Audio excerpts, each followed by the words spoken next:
Right. This time we're going to be looking at what we call the correlation between paired data. The relationship, like last time we looked at the number of people in the house and the number of pets in the house, and it looked like there was a bit of a relationship that was sort of uphill. The more people there were in the house, the more pets there tended to be in the house, but it wasn't really strong. There were some pretty strong exceptions to that rule. So, want to look at these and talk about the dynamics that we see.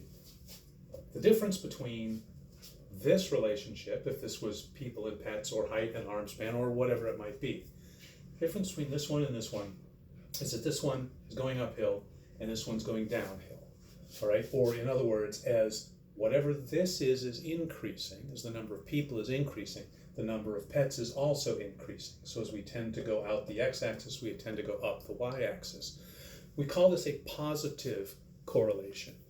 When one thing gets bigger, the other also gets bigger. When one thing gets smaller, the other gets smaller. They're both moving in the same direction. That's a positive correlation.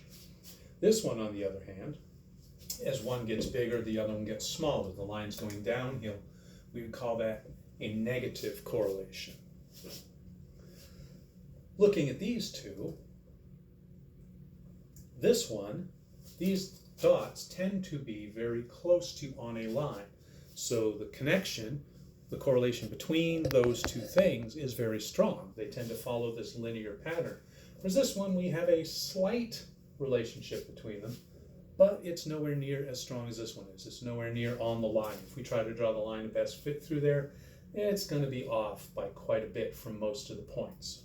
So this one is a strong correlation, and this one is a weak correlation. Same thing here. This one is strong, this one is weak. So this one would be strong negative, strong positive, weak negative, and weak positive. Now, you know, in math, we're not allowed to just say this is strong and this is weak. We need to turn it into a number to be more precise, just like we did with confidence intervals. I'm reasonably certain that the average is reasonably close to this. We couldn't leave it at that. We had to say I'm 95% certain that the mean is between here and here. We're going to do the same thing here. We're going to use a number called the correlation coefficient, and we use R to represent the correlation coefficient. And it's going to be a number that just describes how strong the relationship is or how weak the relationship is between these two things. Now, if we had a perfect correlation, if we had all of these things right on a line, an absolutely perfect relationship, like assuming every person has two eyes, the number of people in the room and the number of eyes in the room. You have two people, you got 4 eyes. You have 3 people, you got 6 eyes. Those are all going to fall right on the line. The correlation coefficient for that would be 1. That is a perfect relationship in the positive direction between the two things. Correlation coefficient is 1.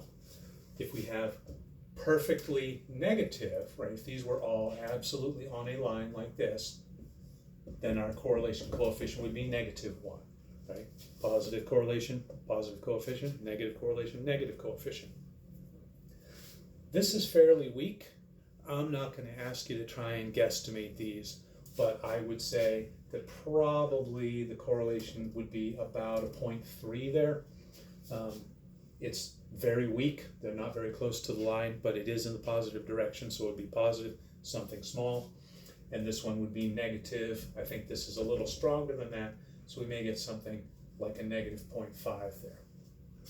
Okay, that's what the correlation coefficient tells us, is how close are these things to being on a straight line. 1, very close. Anything smaller than that, not very close.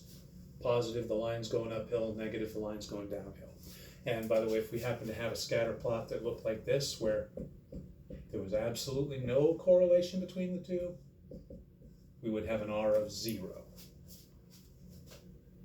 That's correlation coefficient.